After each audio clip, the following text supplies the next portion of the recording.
Bom, e já que você falou de Argentina, Gustavo Segré, quero dizer para você que o presidente da República disse nessa segunda que fará esforços adicionais para conseguir a assinatura do acordo comercial entre Mercosul e a União Europeia.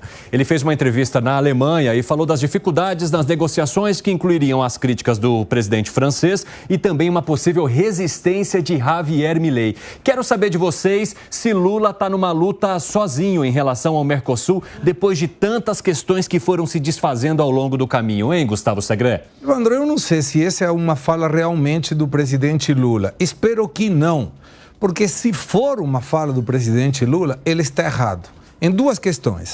A primeira questão não é o Javier Milei que se opõe ao Tratado de União Europeia-Mercosul. Sabe quem vai assinar contrário esse tratado? Vai ser amanhã, dia 6 e dia 7, na reunião do Rio de Janeiro. Alberto Fernandes. Não é Milei, não, é? Exatamente. Presidente Lula, ligue para Alberto Fernandes e fale, não, assina, o Milei quer. A Diana Mondino, futura chanceler, falou que querem. Não é o Milei, não. É o Alberto Fernandes que vai assinar contrário ao que o senhor está falando. E o problema do lado da Europa é Macron. Não é a Alemanha, não é o resto dos países, é Macron. Se não sair esse acordo, e a gente entende que não vai sair, vai ser complexo retomar de novo essa conversa. Ô Fábio Piperno, você acha natural que um acordo encontre tanto esforço, tamanha barreira e precise de tanto tempo de discussão e beija-mão e conversa aqui, conversa lá, para que ele dê certo? Ou significa que algumas partes não querem de jeito nenhum? Então, é aquela coisa, né? Muita gente fingiu durante esse tempo todo, esses anos todos, que o acordo seria bom para para todos os lados. E era exatamente um blefe, porque sabia que era muito difícil que o acordo que envolve mais de 30 países fosse aprovado. Isso ficou muito... Então, agora na reta final, agora em que, de fato, as posições se afunilam, é que cada um vai mostrando, de fato, quais são as suas cartas. Então, quando a Europa manda no começo do ano aquele protocolo adicional, era exatamente uma sinalização de que imaginava que o Mercosul, e principalmente o Brasil, não fosse acatar, não fosse conseguir cumprir. E apesar disso tudo, né, o lado de cá, principalmente, falou, bom, tá aqui, a gente não vai aceitar tudo isso, mas nós temos uma contraproposta a ser feita. E aí, o que acontece? Bem nesse momento... Uma contraproposta que colocou tudo nas costas do Brasil. Também. Agora, aí quando tudo parecia razoavelmente bem encaminhado e a maior economia da Europa, a da Alemanha, apoiando, como demonstrou hoje, vem o seu Macron e fala, opa, porque aí que está o negócio. O Macron, ele acaba agindo como praticamente um líder sindical de produtores agrícolas incompetentes que não tem condição de brigar com os daqui. Então, ele também lá se viu pressionado internamente. Falou, bom, cheguei ao limite. Da mesma forma que aqui no Brasil, hoje, há muitas manifestações de lideranças sindicais impulsionadas pelas Fiespes da vida, por grupos empresariais que também apontam obstáculos do tipo, olha, então, né, pensando bem, a nossa indústria precisa de salvaguardas. E vai ser assim para sempre. Pessoal, eu quero até trazer aqui uma manifestação do presidente da República sobre esse assunto para continuar o nosso debate. Vamos lá. Se não tiver acordo, paciência. Não foi por falta de vontade. A única coisa que tem que ficar claro é que não digam mais que é por conta do Brasil. E que não digo mais que é por conta da América do Sul. Assuma a responsabilidade de que os países ricos não querem fazer um acordo na perspectiva de fazer qualquer concessão. É sempre ganhar mais. E nós não somos mais colonizados. Nós somos independentes. E nós queremos ser tratados apenas com respeito de países independentes, que temos coisas para vender, e as coisas que nós temos para vender têm preço. O que nós queremos é um certo equilíbrio.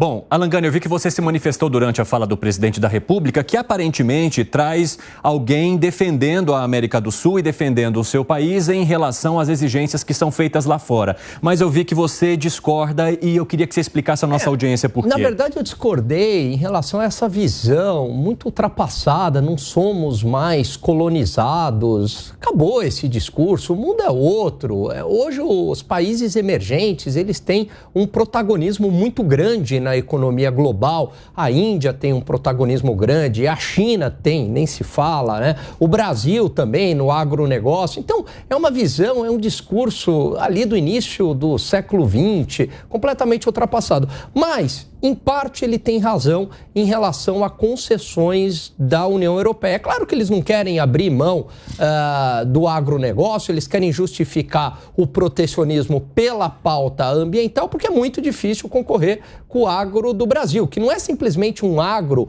que é extrativista, agropecuária. Não, o agronegócio do Brasil é moderno, né? Inclusive, exporta bens industriais, exportar serviços não, mas tem serviços de ponta ligado a toda a cadeia do agronegócio. Agora, do lado brasileiro, Evandro, a gente também não faz a nossa parte. Por quê? E aí o Piperno, concordo com o Piperno aqui, as compras governamentais tem que ser de países membros do Mercosul e não pode abrir para o mercado europeu.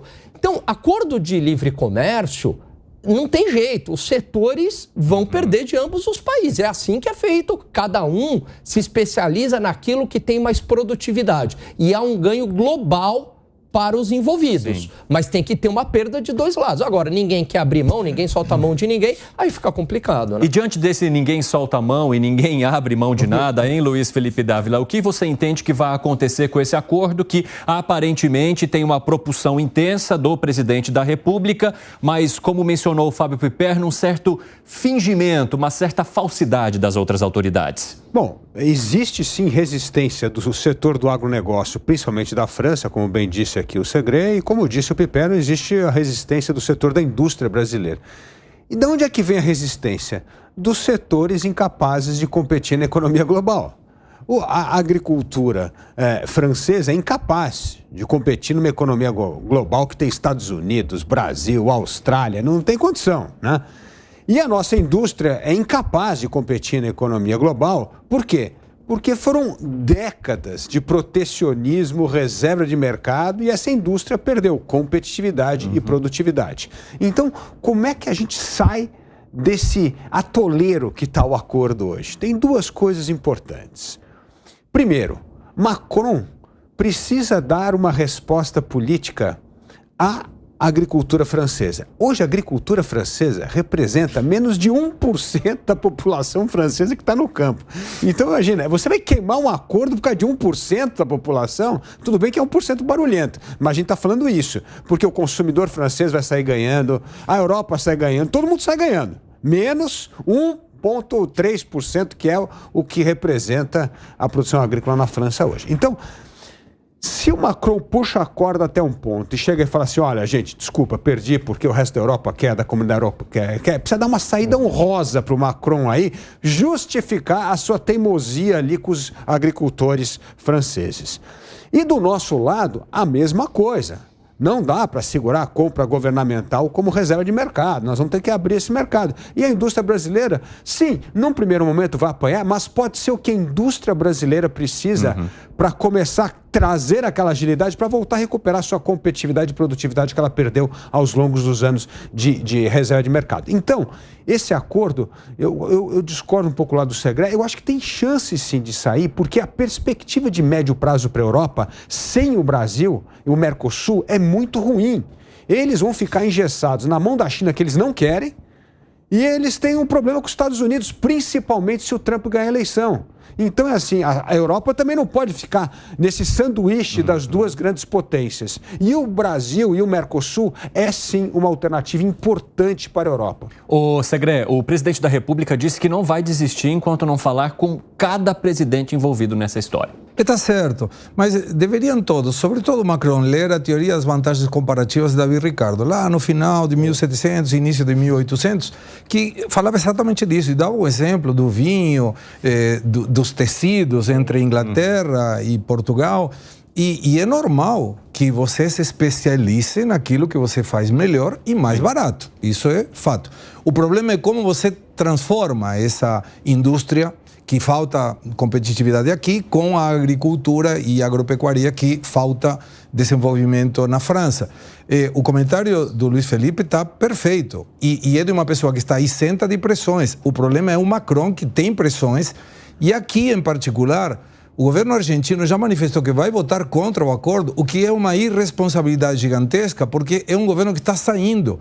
Por isso, eu comemorar que hoje é a segunda-feira, que é a última segunda-feira que na Argentina não vai ter mais o governo. Ele deveria perguntar para o governo entrante o que você quer que faça, porque é a última semana, em lugar de votar em contra. Mas a tarja, quando a gente colocava, e é um dito do presidente Lula, problema de Macron e Milei? Não. Milei não tem nada a ver aqui. Pode ter outra coisa, mas nesse em particular não tem.